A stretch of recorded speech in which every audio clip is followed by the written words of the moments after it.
I decided to start over. We have much more attendance. It's great. Guys, please don't forget to check out the Google Classroom for your assignments so that you can complete them in a timely manner. And also don't forget about the YouTube channel. I think it's C.C.Sweeting Senior Virtual Language. All right. Just type, or even if you just type in C.C.Sweeting, the channel will probably show up. And there you have nearly 40 videos from last term all the way into this new term. If you ever need help or like review with something, we're there doing our best teaching, right? Okay, so objectives. All right, after the teacher uses the probing method, students will be able to recall the elements of a well-written BGCSE summary. 2, in groups, students will be able to collaborate on summary response based on a BGCSE summary question. And 3, after the teacher quickly models an appropriate summary writing method, students will be able to write brief, well-organized, and well-written summaries based on the parameters provided in the question, meaning the summary question. All right, so those are our objectives. Okay, so we're gonna just quickly talk about a straight summary. When you're writing a straight summary, you must identify the main points, paraphrase, and ensure that your response is less than half of the original. All right. So, question, what is summary writing? What is summary writing?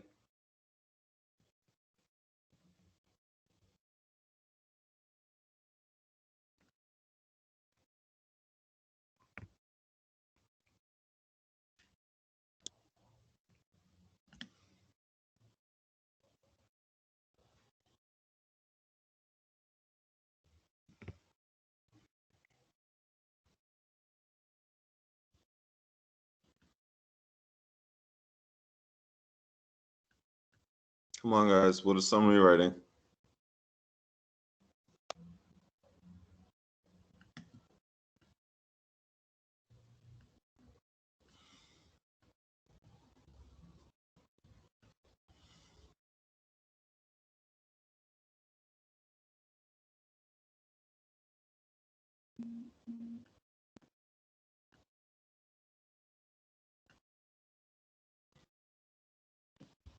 Paraphrasing and condensing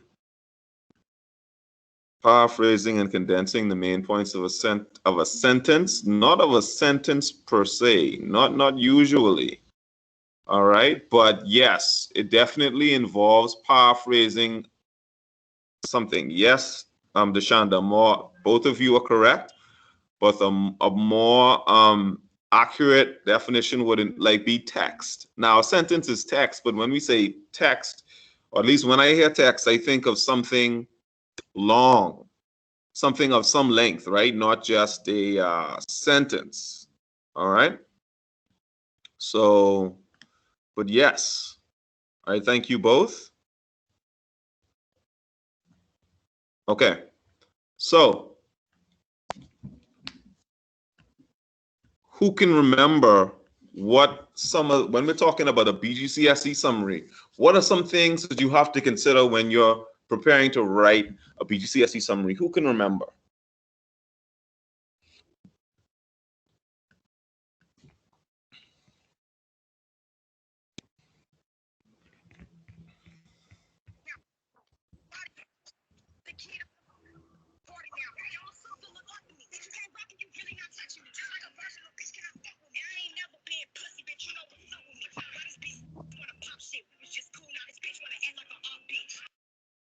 Anybody? I unmuted your mics. I mean, you have the option to unmute your mics now. All right, go ahead, Fed.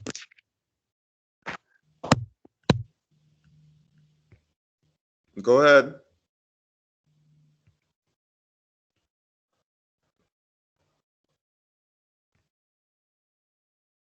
You can also type. Guys, come on. We have a couple activities, and I can't spend like 5 minutes waiting on people to give me simple answers, man. Come on.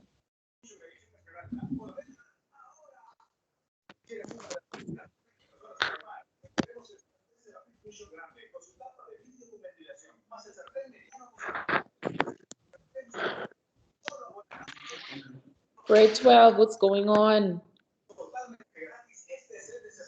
Come on, man, you guys got to do better. Mr. Joaquin is trying to get you guys to interact and trying to participate, and you guys are slunking. He's not doing this to himself. Get with it. Yeah, Let's but go. I'm talking about the BGCSE summary specifically. Some things were mentioned. All right, some things were on the slide talking about the BGCSE summary. All right, that's what I'm talking about. Like, what are some things that you should do, or what are some things you should pay attention to? You should pay attention to the word limit. Okay, yes, because on the BGCSE paper 3, they give you a word limit for the summary. Okay, what else? What else should your summary include? There should be something at the beginning, at the end of your summary. What do we call those? Two things. Introduction and conclusion. Yeah, in essence, yes. An introductory sentence and a concluding sentence. Anjali, I know you mean transitional. All right, so I will take that to mean transitional words and phrases. But yes, that is correct. All right. Just give me one moment here. What do you think? You're gonna set a meeting in Chicago? Yeah, you're gonna be going forward. Right. Yes. I don't understand why people are unmuting themselves and then not saying anything, but like all you can hear is the background. Don't do that, please. Unless you have something to say and say right away, don't do that. All right, let's go. Okay, so on the other hand, BGCSE summary writing requires that you, 1, adhere to a specific word limit, 2, carefully but quickly select the relevant content points that the question is asking of you, 3, use transitional words and/or phrases, 4, write your response in indented paragraphs, 5, include a brief introductory sentence and a brief concluding sentence. All right. And you are not expected to summarize the whole passage. All right. So please ensure that you are as concise as possible. All right. That's very, very important.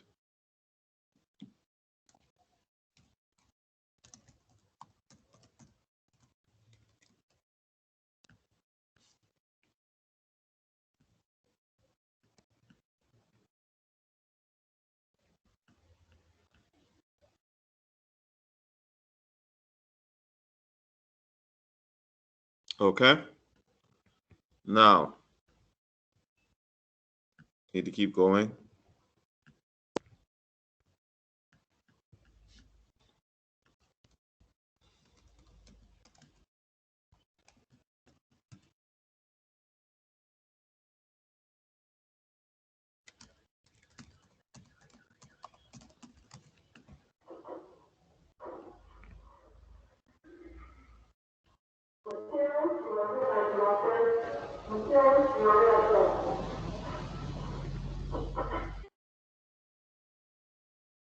Okay.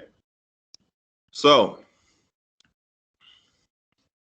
we're moving on now. All right, guys. So we have some reading to do. Okay. So I'm gonna actually, this is where where I stop sharing the PowerPoint and I start sharing my screen.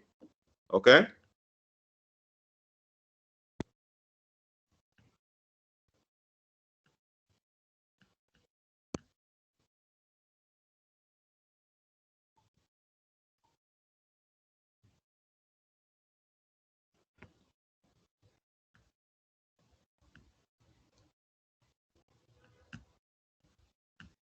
All right.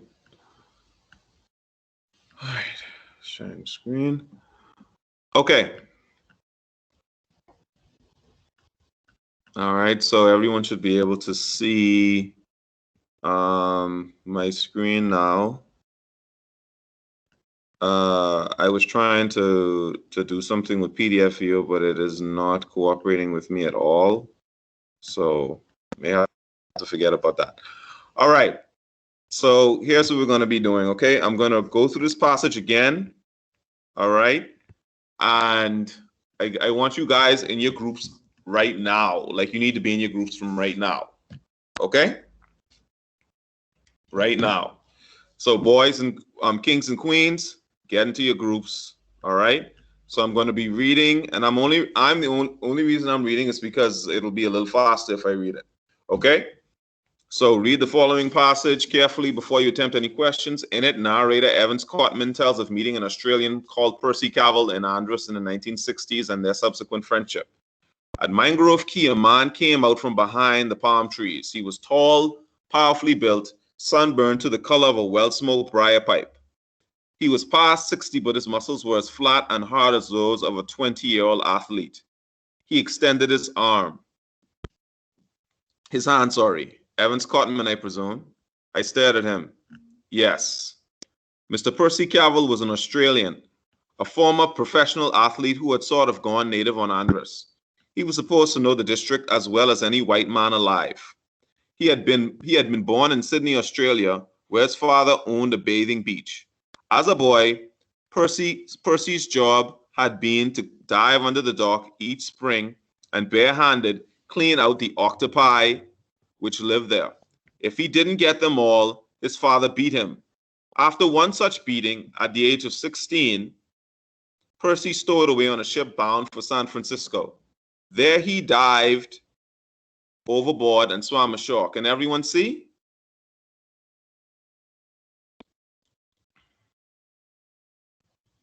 Yes. Okay. His future wanderings took him around the world half a dozen times. He had worked at anything and everything. He had invented the Australian crawl and had won more medals than he could remember. During the Florida boom, he had been a swimming instructor at a luxurious Miami Beach hotel, accumulated a good bit of money.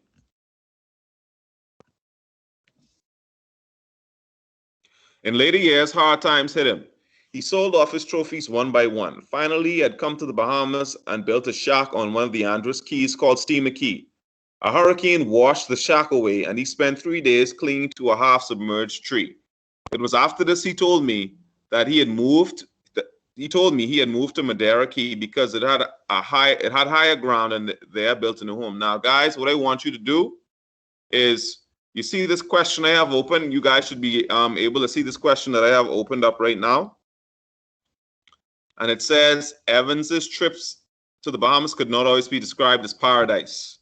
In no more than 130 words, write a paragraph explaining the difficulties the narrator experienced. All right? So what I'm going to do is I'm going to put this in the chat, and I need the ambassadors to copy and paste it into the... Sorry, it's going to come out looking like that. All right? Yeah, it's kind of chunky. All right? So I'm going to need someone from the Kings and the Queens groups, respectively, to copy and paste it in there. You need to be looking at this question and considering what content or what points or what are some of the difficulties the narrator Evans Cotman experienced based on what I'm reading here. All right. Cavell's Key was a tiny island. Mangroves walled in a low hill with a little house on top of it. We anchored and waded ashore carrying our supplies. A path wound up the hill. At the top was a clearing with a pathetic little garden at the forward end, some parched and worm-eaten cabbages and tomatoes. Beyond the garden was a small yard littered with broken tree limbs and bits of firewood, parts of an ancient automobile motor, empty oil tins, a Dutch oven, a net hung from a nearby tree, a fish spear stuck upright in the ground. Near this, a hole had been dug. It was evidently some kind of garbage pit, for it was filled with small, amazingly white, polished bones. Beyond this was the house. The floor was of naked, hard-packed coral earth, with empty boxes and tin pans and tools of various sorts scattered everywhere. Against one wall was a table made of planks placed across two upended boxes. On it were more pans, unwashed dishes, and an ancient kerosene lantern. Cavell's bed was an ancient affair with a high iron headboard, the straw mattress partially covered by a crumpled blanket. Underneath the bed, was a hen's nest, carefully fashioned of straw. The cooking was done outside, but we ate inside at the table. Afterwards, Cavill emptied his plate of fish bones, and I suppose my face showed my thoughts because he started to laugh. Don't worry, it's quite sanitary. The ants will have them as clean as a whistle by morning. I picked up the plates and carried them down to the bay. While I was scouring them with sand, Cavill appeared. You're the worst old maid I ever saw, he said, chuckling. You're going to scrub holes in my plates. I never washed them. You mean the ants cleaned them as well as the bones? Of course. We turned in early, and I was so exhausted that my bed, 2 bags of straw resting on 3 planks on top of 2 boxes, felt almost comfortable. For just a few minutes, at this point, the breeze that had been blowing stopped. Within seconds, every exposed part of my body was covered by something that felt like sparks. I began to slap violently and hit nothing. I thought of Cavill's ants gnawing the bones on the floor. I thought of them cleaning the flesh from my bones the way he claimed they cleaned the plates. Sandflies, Cavill said in the darkness. We'll have them until the breeze starts again. He got up and lit the lamp. Even then, I could not see what was stinging me, but I could feel. It was like being stabbed with red, hot, but invisible needles. Meanwhile, Cavill was rounding up some odd scraps and building a small fire in a weird tin contraption on the floor. Then he smothered the fire with leaves until it gave off a dense, acrid smoke. The smoke got rid of the sandflies, but it burned my eyes, nose, and throat. I lay there alternately strangling on the smoke and being burnt alive when it cleared. I wondered what I had been doing here on an island I had never even heard of 12 hours before. Had I simply been fleeing the crummy corridors of Madison High? Did I actually enjoy being eaten by invisible insects? I arrived at no conclusion. As suddenly as it had ceased, the breeze sprang up again. The smoke cleared. The sandflies vanished. The night was delightfully cool, and I slept like a baby.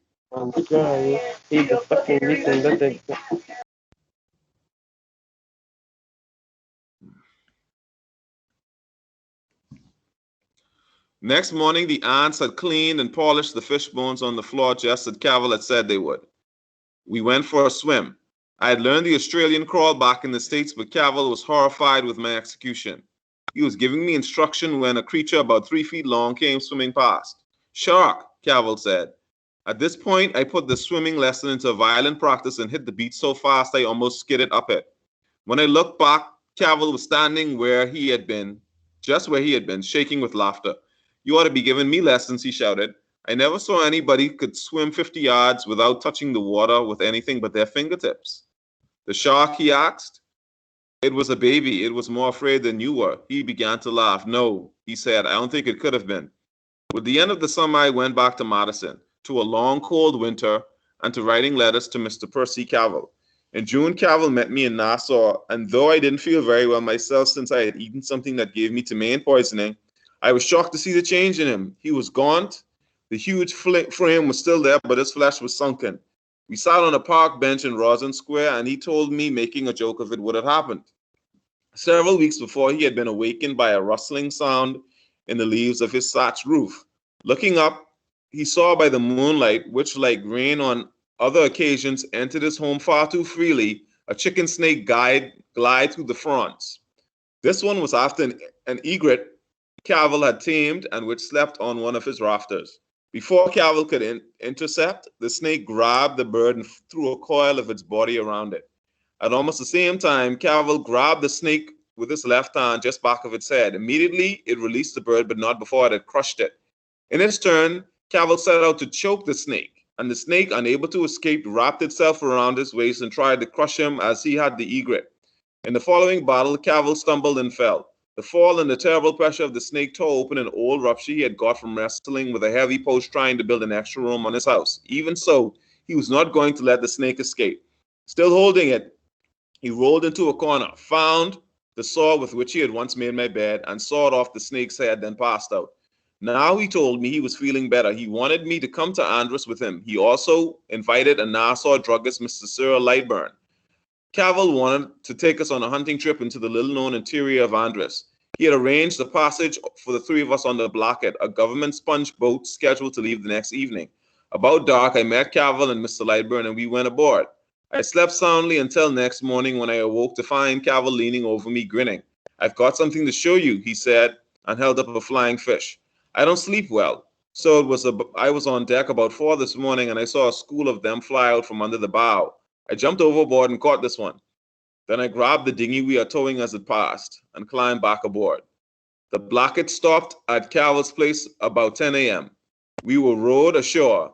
Since his snake episode, Cavill had employed a man named Ed to stay with him, and that afternoon the 4 of us went fishing.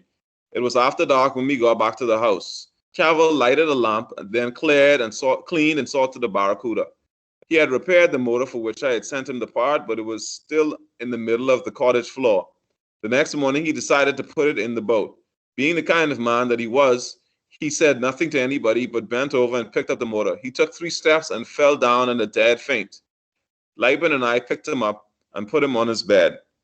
In a few minutes, an ashen-faced Cavill opened his eyes. Sorry, he said, his voice barely audible. We're going to have to cancel the hunting trip. You two had best get to Mangrove Key and find a chance back to Nassau. It became apparent that he wanted to be alone and was not going to rest until he was. So Lightburn and I gathered the few things we had brought and prepared for the trip to Mangrove Key. Cavill accompanied us a part of the way. Lightburn and I got in the boat with Cavill and we towed the other holding Ed and the luggage. There was almost no conversation. Off the point of the key, he lowered his sail and Ed came alongside.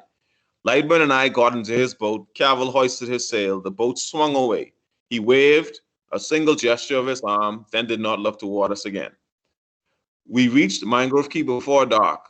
There we found the sloop about to leave for Nassau. It was a filthy little boat alive with cockroaches. The cabin stank, and I began to get seasick. I went on deck. The sea was choppy, the spray came in sheets, but that was better than the cabin, so I spent the night on deck. With daylight, we ran into a dead calm. The sail hung limp against the mast, and the sun was broiling.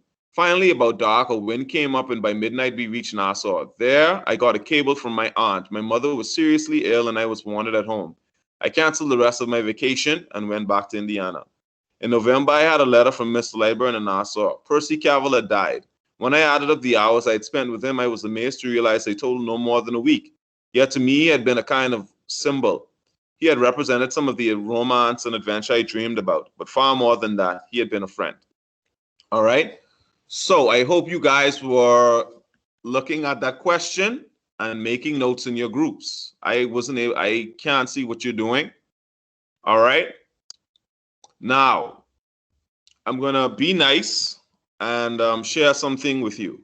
All right? Now, what I'm going to share with you is basically how you should begin, or how you should approach the summary question.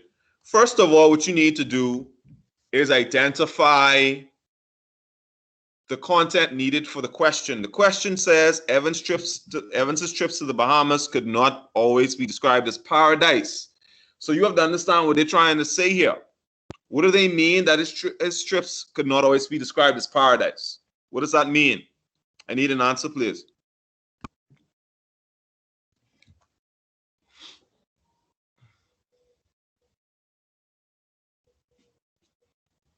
I mean, I put this in the chat a while ago, so at least someone should be able to tell me what I meant. It means like, although he was living peacefully by himself on an island, it wasn't per se always peaceful, even though it was. He still had certain tasks, certain, what's the word I'm trying to find? Challenges that he himself had to overcome in order for him to live peacefully by himself. I'm not. It sounds like you're talking about Percy Cavill. I'm talking about the narrator, Evans Cotman. Oh, the narrator. Yeah, Oh. that's why it says Evans's trips, not Percy. Nothing about Percy here. Because it says his trips to the Bahamas. So he visited. Percy was living in the Bahamas, but Evans was just visiting. So what does this first sentence mean?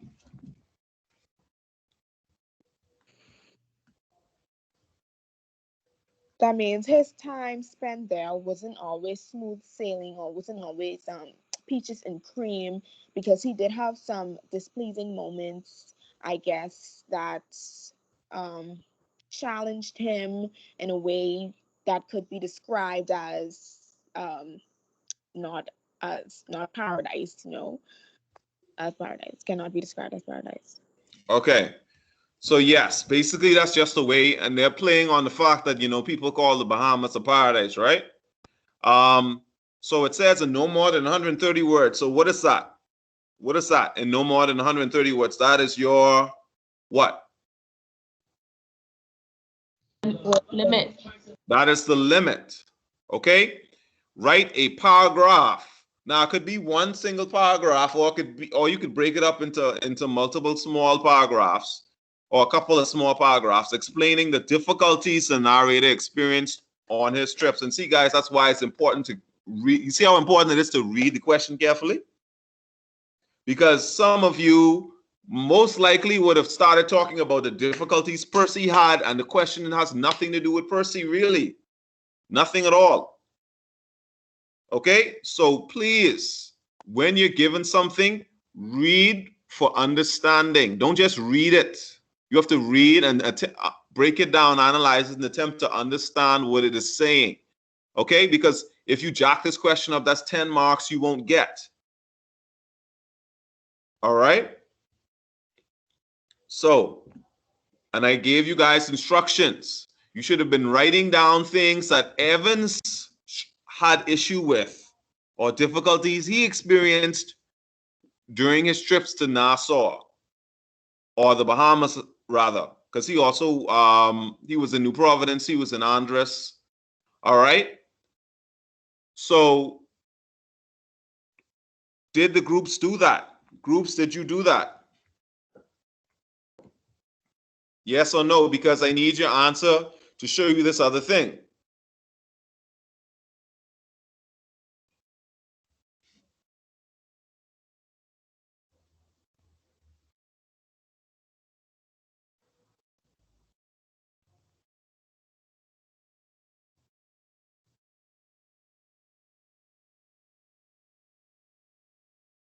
Come on, guys. We are running out of time.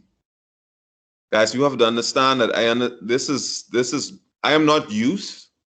I'm not used to teaching BGCSE level stuff like this, right? You are not used to being taught BGCSE level stuff maybe this way. But we have to try our best. I'm doing the best I can. All right? And I don't feel like that is being reciprocated at all. Okay?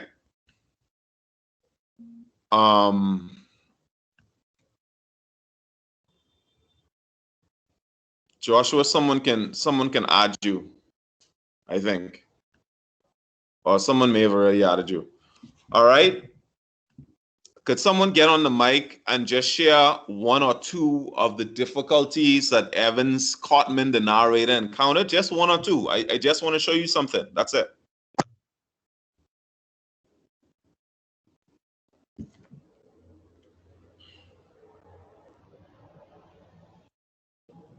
When he was practically being eaten alive by the sandflies, it was bringing him discomfort. Okay, so Deborah, hold on. Sandflies, right? Yes, sir. Sandflies. What else?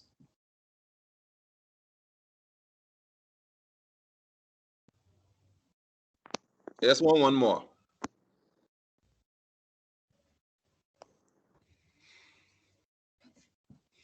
Okay, other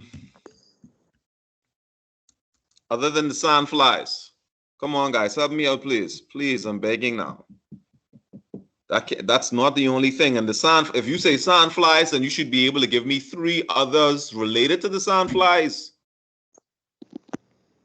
Right off the bat. The acrid smoke that was burning his eyes. All right, smoke burned his eyes, nose, throat. Mm-hmm. All right. Okay. So that's 2 content points, 2 difficulties already identified. Thank you, Deborah. Okay. Now, the key to doing well on these questions is doing this, right? Coming up with points, with content points first, And anyone remember how many I said you should aim for with these type of questions? Like how many content points should you try to include? Or should you look for?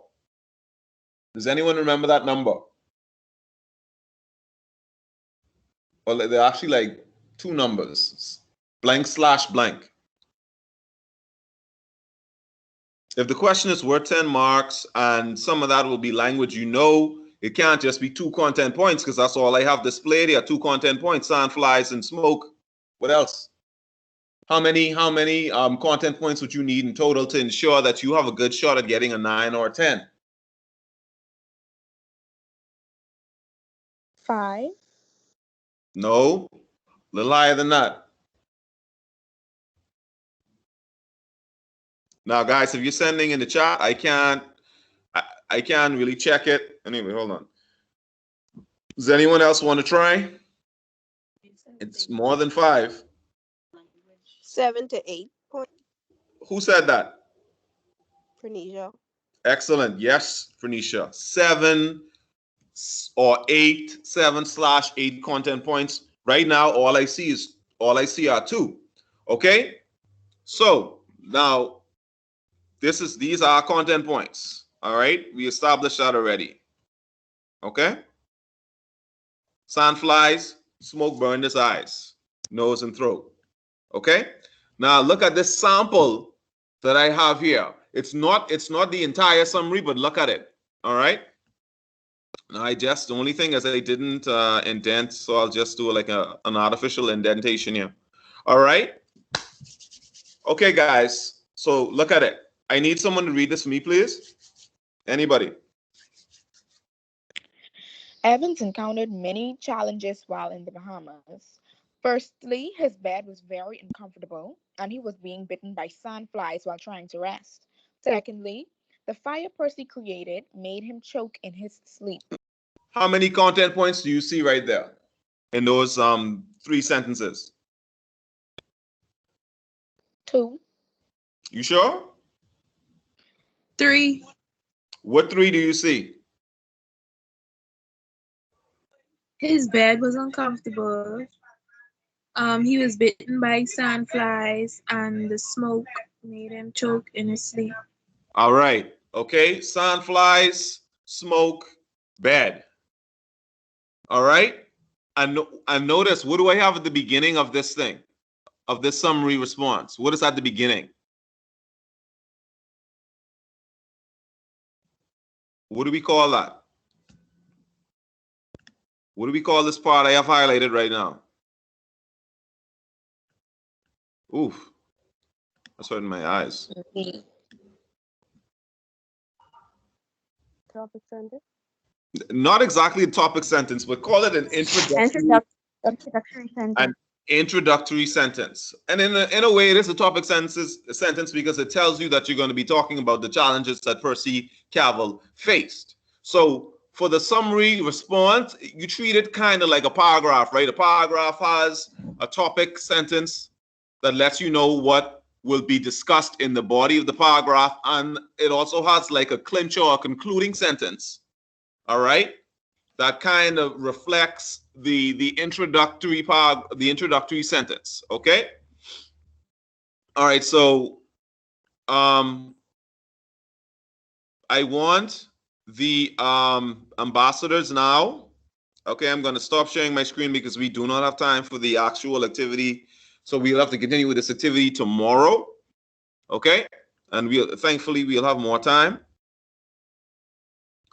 Now, what I do want is for the students who are the ambassadors. I don't know who they are. I don't know if it's still Camuel and Deborah, but I want them to come to the mic and read the points read their summary. Okay, now I get it. You may not have it the way I've worded it, but I showed you just now. I'm also gonna put the attendance in the chat, and after I put the attendance in the chat, I'm also going to put the sample, the exemplar summary response. It's partial. It's not complete. All right, but you know at least that when you come up to the mic, you should have an introductory sentence ready, and you should have you should also have your points ready to follow in sentences. Okay, so who's going first, boys or girls?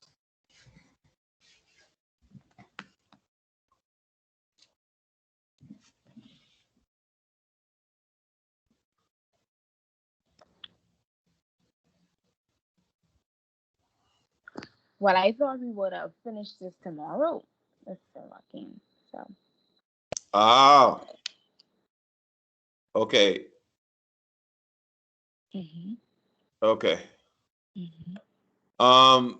So you guys are saying you're not quite ready. No, sir. All right. Boys, I didn't hear anything from you. Could you share, boys, could you at least come to the mic and give me two different content points or two different difficulties that that Evans encountered?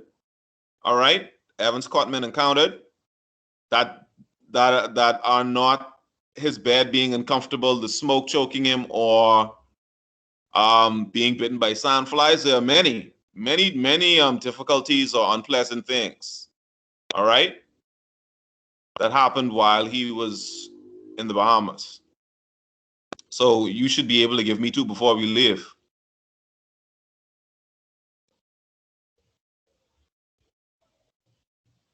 Come on, boys.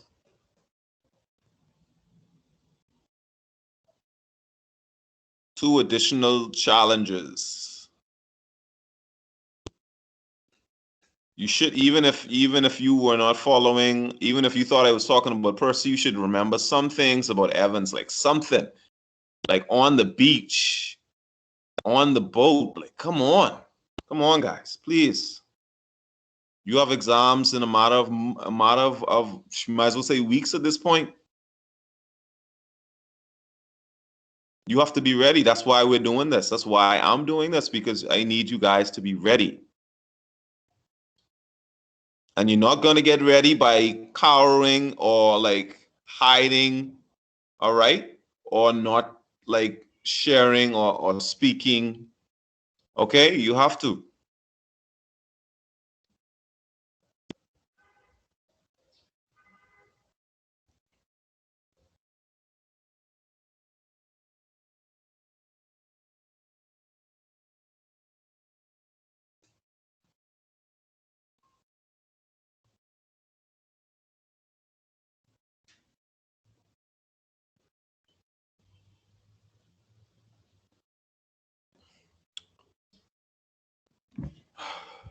Okay. Mr. Joaquin, are you able to provide the link for the story that you read today? What I'll do, Deborah, is I will screenshot the passage, and I'll send it into uh, I'll send it into Teams, because it's not as simple as that, because what actually is here is like um, this is like almost 500-page document that's saved in PDF format. So you can imagine I can't email it, and I would have to give you guys access to my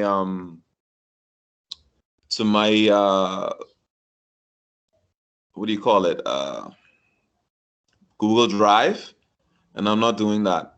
So what I'll do is I'll screenshot it, and Deborah, I'll send it to you, and Camuel, I'll send you a copy as well. So we'll continue with this tomorrow.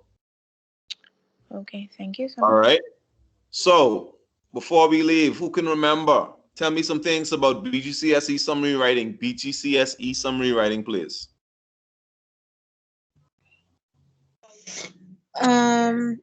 You don't want to go over the word limit. Absolutely. Correct. You do not want to go over the word limit. What else? What did you have? You should have a blank and a blank as a part of your response. We just talked about this like 2 minutes ago. Introductory sentence. Introduction. I can't say it. No, introductory sentence and Clincher sentence. yeah, at the end of it. All right. And obviously, you're supposed to use your own words because you will see that the way I expressed what Percy had to deal with is not the way it's worded in the passage. I don't just copy sentences from the passage and try to pass them off as my own. And what else? Now, when you are preparing to start your response, what should you do first?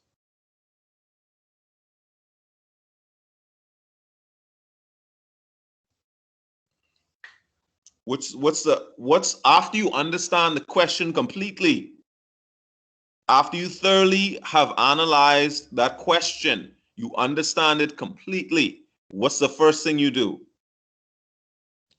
Jot down your summary details. Jot down your content points. And it could be as simple as writing a word or a couple of words or a phrase. All right. And when you see that you have how many? 7 to 8. 7 to 8. Yes. Yes, ladies. Thank you. I don't know where the boys are, but 7 to 8. Once you have 7 to 8 content points, then you can actually start writing your response in paragraph or paragraphs. Okay? And don't forget, you need to include transitional words between certain points, but we will talk more about that tomorrow. Okay? Guys, please, I know it's hard, but I really need you to bring your A game going forward. All right? Because we don't know when we'll be face to face again. So this is the best